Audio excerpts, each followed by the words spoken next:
Hello viewers, I am Mithun Samanta. I welcome all of you in my YouTube channel, Unique Guide for English.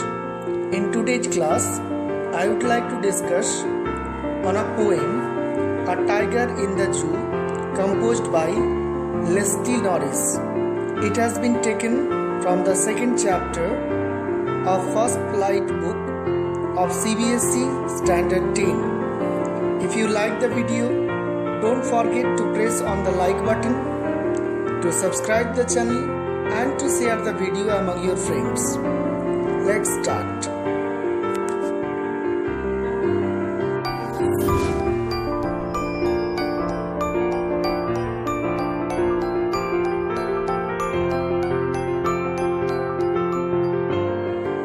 A Tiger in the Zoo. This poem contrasts a tiger in the zoo with a tiger in its natural habitat. This poem moves from the zoo to the jungle and back again to the zoo. He stalks in his vivid strips the few steps of his cage on pads of velvet white in his quiet rage. He should be lurking in shadow, sliding through long grass near the water hole where plum deer pass. He should be snarling around houses at the jungle's edge, bearing his white fangs, his claws terrorizing the village. But he is locked in a concrete cell, his strength behind bars, stalking the length of his cage, ignoring visitors. He hears the last voice at night, the patrolling cars, and stares with his brilliant eyes at the brilliant stars. The poem A Tiger in the Zoo was composed by Norris, George Leslie Norris, FRSL, was a prize-winning Welsh poet and short story writer. He taught at academic institutions in Britain and the United States, including Brigham Young University. Norris was born on 21st May 1921.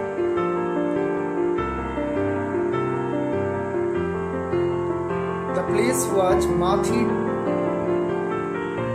United Kingdom. He died on 6th April 2006, Provo, Utah, United States. His nationality was British. His parents were George and Mary Jane Norris. His wife was Catherine Morgan. Now I would like to discuss the poem before you.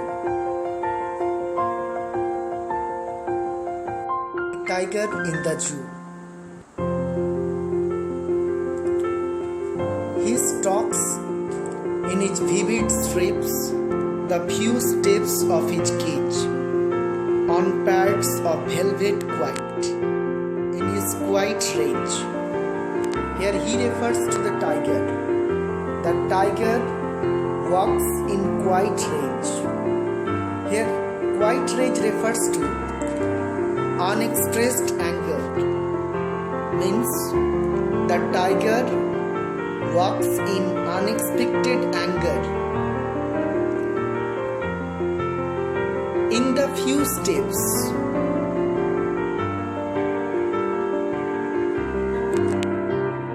In the few steps refers to the small cage of the zoo.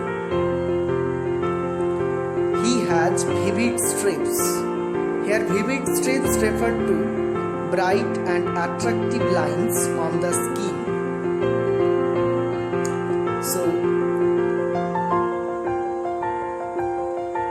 he stalks in his vivid strips the few steps of his cage, on pads of velvet white in his quiet range.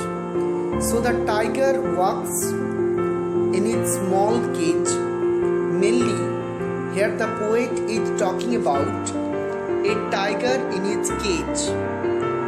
I think many of you have gone to zoo, you have visited zoo. And if you have visited zoo, you must have seen the tiger in the cage of the zoo.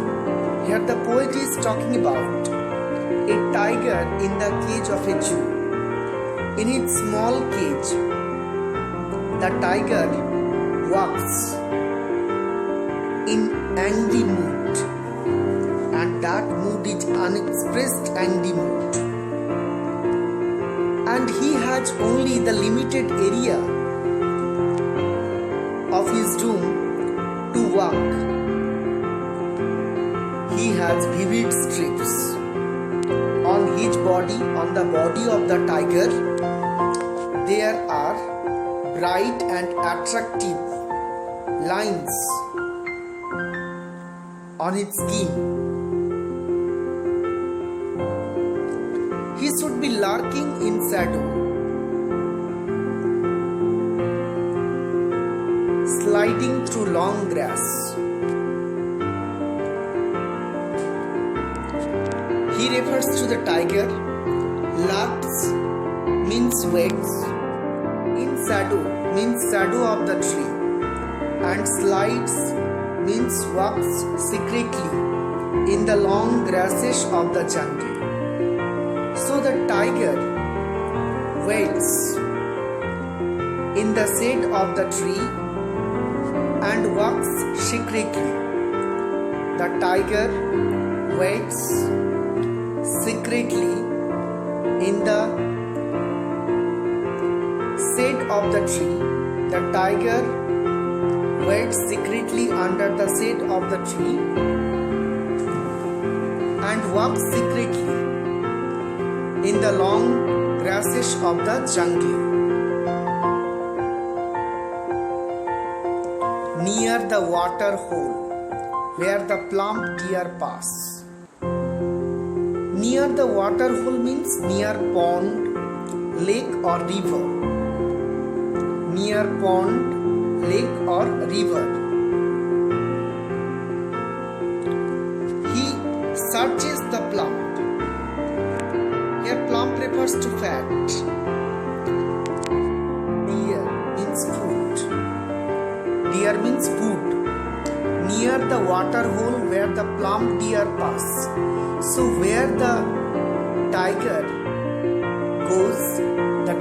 goes near the water hole where the plump deer pass. Here the poet is talking about the tiger which is outside the cage in the jungle.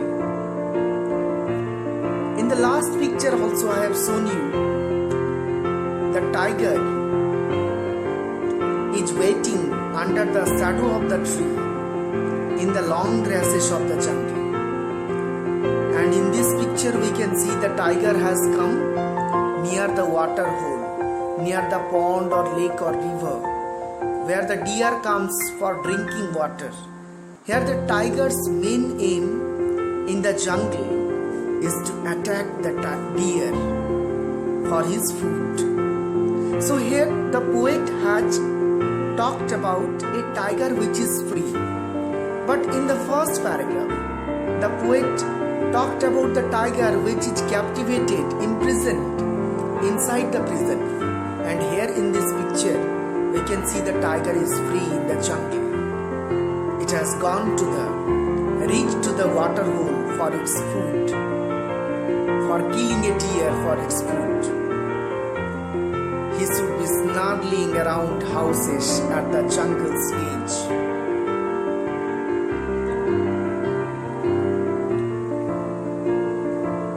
Bearing his white fangs, his claws terrorizing the village.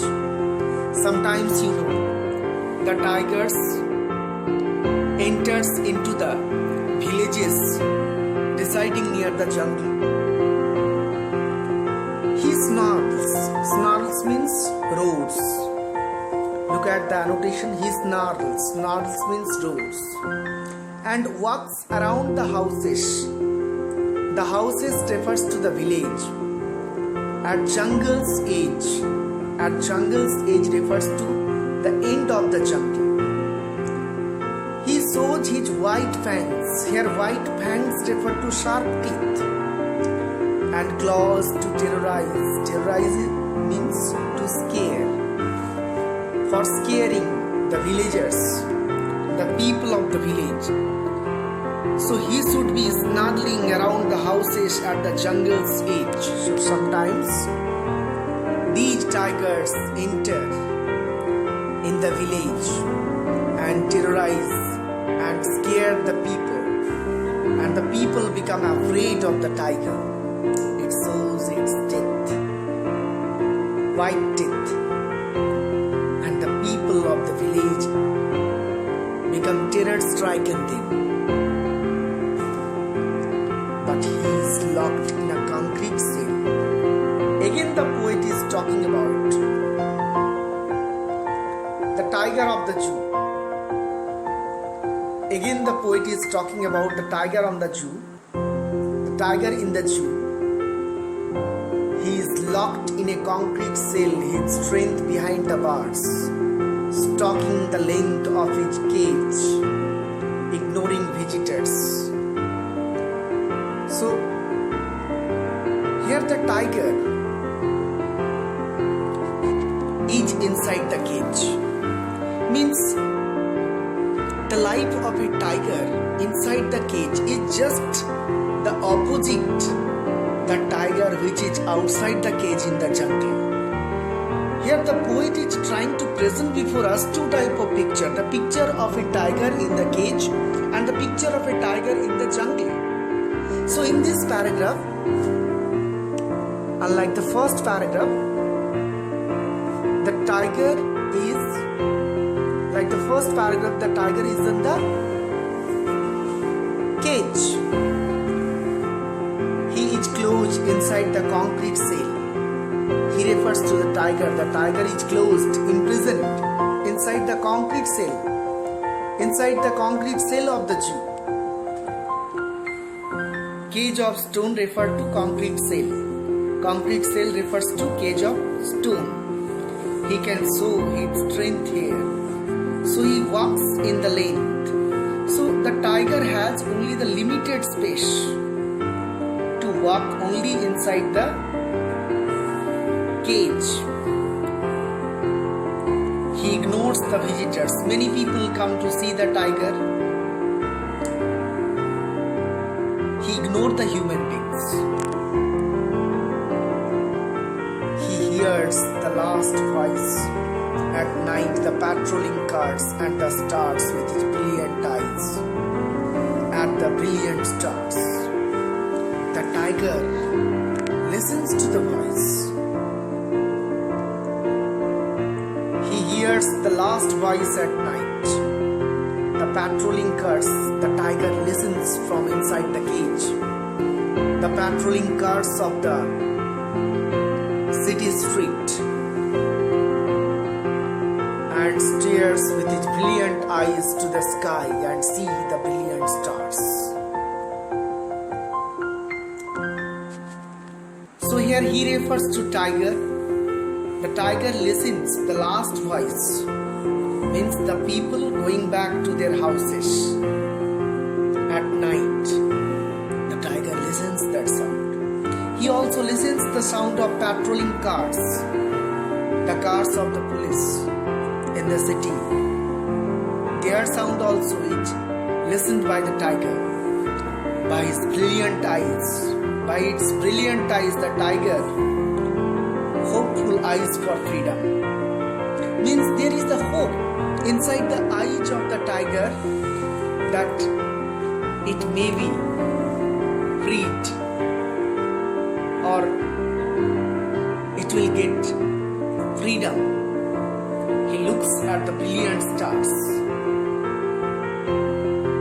Here brilliant stars is referring to the bright future of freedom.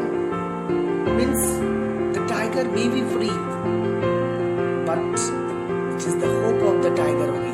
The tiger is never freed from the cage.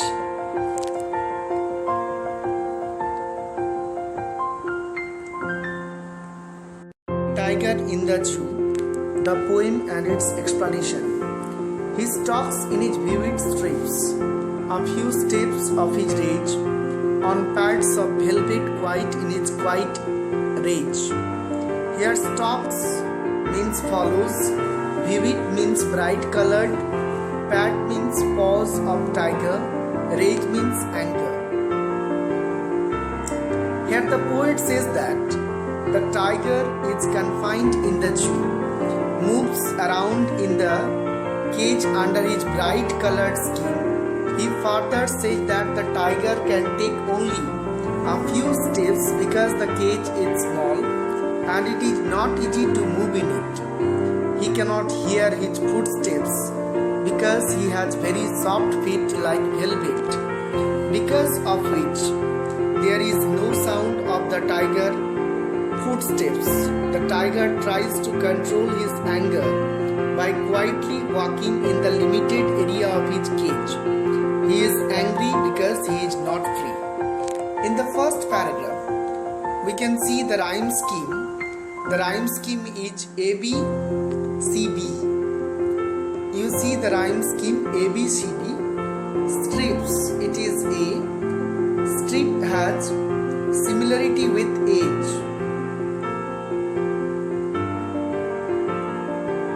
Strips, it is A. Cage, it is B. And cage has similarity with rage, so rage is also B. And quiet, it is different, that's why quiet is C. So the rhyme scheme of the poem is A, B, C, B.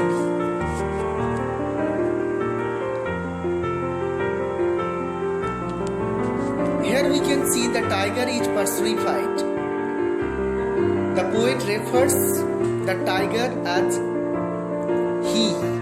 So here we can see personification. The tiger's paws are compared with velvet, pads of velvet. Here we can see the use of metaphor.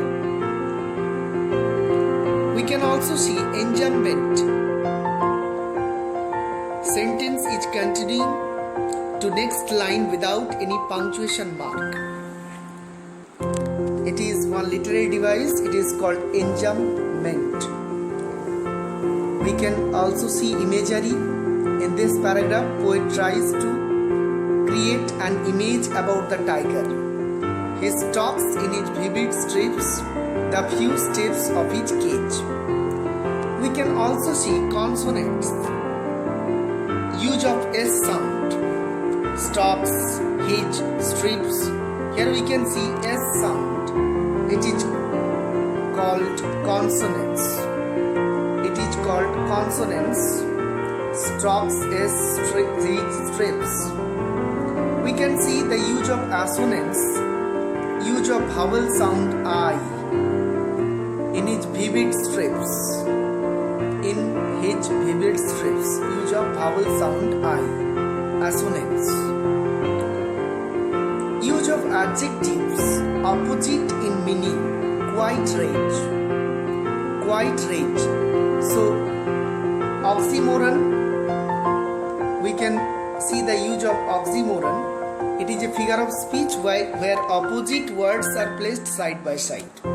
Here you see quiet and rage. Quiet and rage both are opposite words, but they have been used side by side. Next paragraph. He should be lurking in shadow, sliding through long grass near the water hole where plump deer pass. Lurking means to be hidden, as to wait for your prey. The poet says that if this tiger was free, he would have hid himself behind the long grass near the water body, so that he could easily catch a deer in order to have it as its food. Basically, the poet wants to say that the actual life of a tiger is to live in jungle where he could catch his prey and eat it, but the tiger in the cage cannot do so. Here we can see the use of literary devices. The rhyme scheme is A, B, C, B. If you see the poem properly, you can understand A, B, C, B. If shadow is A, then grass it is B. Hole it is C. Grass has similarity in rhyme with that of pass. It is also B. So rhyme scheme is A, B, C, B.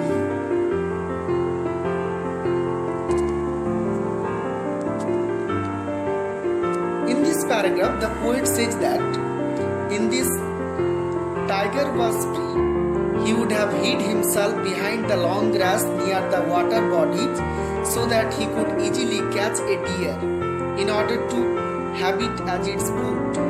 Basically, the poet wants to say that the actual life of a tiger is to live in jungle where he could catch his prey and eat it, but the tiger in the cage cannot do so.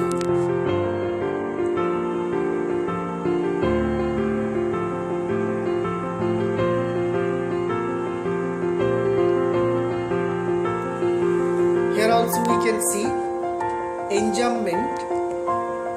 Line continues to next line without punctuation mark. We can see the use of alliteration, use of sound word, use of sound, that is P at the start of two words, plump and pass.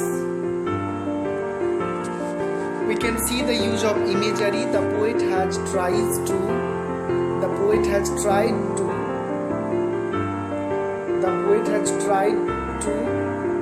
create an image of tiger's activities in lurking in shadow in this phrase. He should be snarling around houses at the jungle's edge, bearing his white fangs, his claws terrorizing the village. Snarling means warning sound made by tigers. Bearing means uncovered. Fangs means sharp tooth of animals. The poet says that if the tiger would have been free, he would have snarled around the houses located at the outskirts of the forest. He would terrorize people with his sharp tooth and claws. He would create fear among the people living in the villages. Here we can see rhyme scheme, that is same A, B, C, B. Rhyme scheme is followed in H village. Here B, B. Enjambment, we can see here line continues to next line without punctuation mark. So enjambment is a figure of speech. Here we can see the line continues without punctuation mark. We can see another figure of speech, onomatopoeia, using words which denote sound. Snarling, it is a sound word. It is giving a meaning, giving a sense. In that sense, it is onomatopoeia. We can see the use of assonance, use of vowel sound O and I in shoot around houses, bearing his white heels. So in shoot around houses, here we see the use of O. In bearing his white and his, we see the use of I. It is assonance, the use of vowel. We can see the use of consonants in his fangs, his claws. Here we see the use of consonant. Hence it is consonants by the S sound. But he is locked in concrete cell, with strength behind bars, stalking the length of his cage, ignoring visitors. Concrete means building made of bricks, cement, sand and water. Now the poet comes to the reality of the tiger that is inside the cage. He said that the tiger is confined in a strong cell which is made of strong building material. He further said that as the tiger is behind bars, so his ferociousness is also behind bars. He just stalks in the cage. He never tries to terrorize the visitors because his power is restricted by the cage. Therefore, he never tries to terrorize the visitors as he cannot attack them. We can see the use of some literary devices in this paragraph. Rhyme scheme A, B, C, B. The tiger has been personified as he has been called he. We can see the use of assonance by the use of the vowel sound E in the words he locked concrete cell. In the words he locked concrete cell. Consonants, use of consonant sound we can see in his strength bars by the use of the sound S in these words. We can also see by the use of the sound, repetitive use of the sound. B, alliteration has been used. It's a figure of speech in behind bars. B sound. He hears the last voice at night, the patrolling cars, and stares with his brilliant eyes at the brilliant stars. Patrolling means to guard, to vigil. The poet says that in the night the tiger hears the sound of the patrolling cars. Patrolling cars are the vehicles of people which are used to guard at night. So in the night the tiger hears the sound of these cars. He then stares at the shining stars with its shining eyes. The poet wants to say that the tiger is sad and is confined in his cage. He cannot do anything, therefore he stares at the stars in the night and tries to divert his thoughts towards them. We can see some literary devices here. Rhyme scheme same, A, B, C, B. We can see the use of interment. Line 3 continues to line 4 without punctuation mark. Alliteration, 8th sound has been repeated in he hears.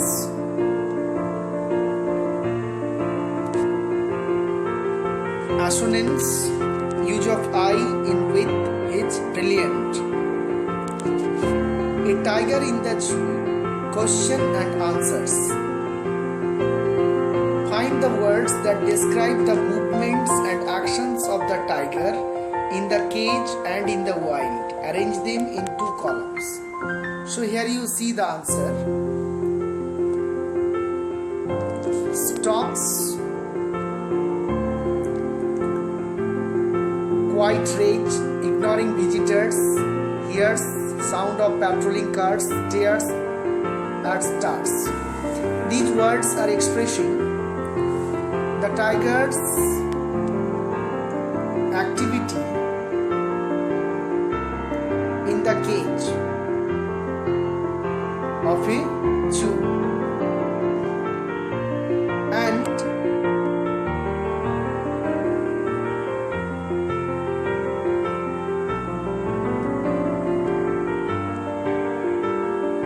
lurking in shadows, sliding through long grass, meandering around the houses.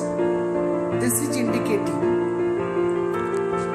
a tiger's activity in the jungle, in the forest area, jungle area. Lurking in shadows, sliding through the long grass, meandering around houses, bearing his white fangs, terrorizing the village. Question number 2. Find the words that describe the 2 places and arrange them in 2 columns.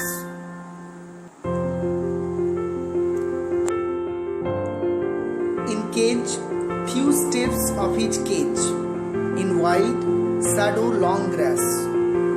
In cage, locked in concrete cell. In wild, snarling around houses. In cage, his strength behind bars. In the jungle, bearing his white fangs, his claws. In the cage, terrorizing the village. In the wild, ignoring visitors. Notice the use of a word repeated in lines such as these. On pads of velvet quiet in his quiet range. So here The poet has repeated the words to give a nice compact to his poem, impact to his poem, like the use of white with velvet pads describe that the tiger has to walk in the limited area of his cage. He cannot run as he would have done had it been in the forest, whereas quiet rage shows the hidden anger inside him, which has grown stronger because of his confinement in the cage. The next word he used is brilliant. The word brilliant in the first line means the twinkling bright stars, and the brilliant words used for tiger's eye shows the sadness of the tiger who would have led a free and fearless life if it were in the jungle.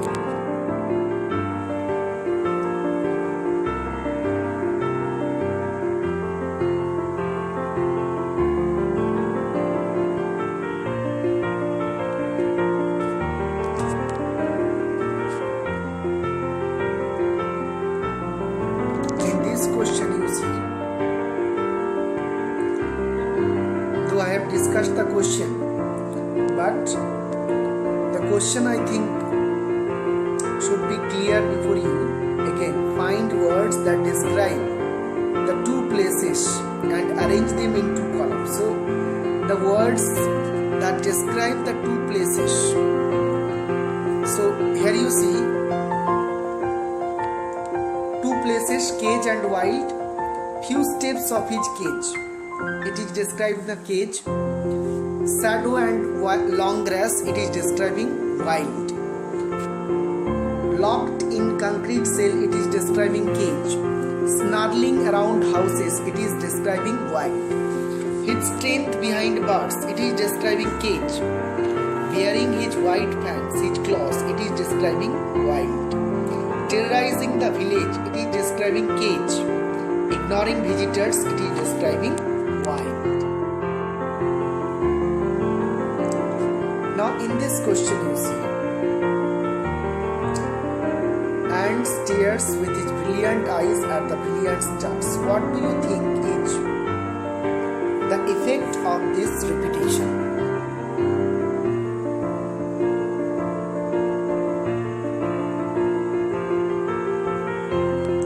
Actually, the poet has repeated the words to give a nice impact to his poem, like the use of white with velvet pads describes that the poet describes that the tiger has to walk in the limited area of his cage. He cannot run as he would have done had it been in the forest, whereas quiet rage shows the hidden anger inside him, which has grown stronger because of his confinement in the cage.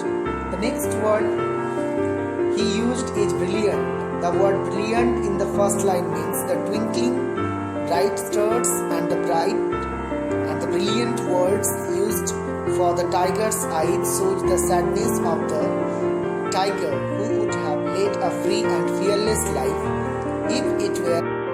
I hope viewers, my discussion on the poem A Tiger in the Zoo has helped you to understand the poem as well as the exercise oriented question answers.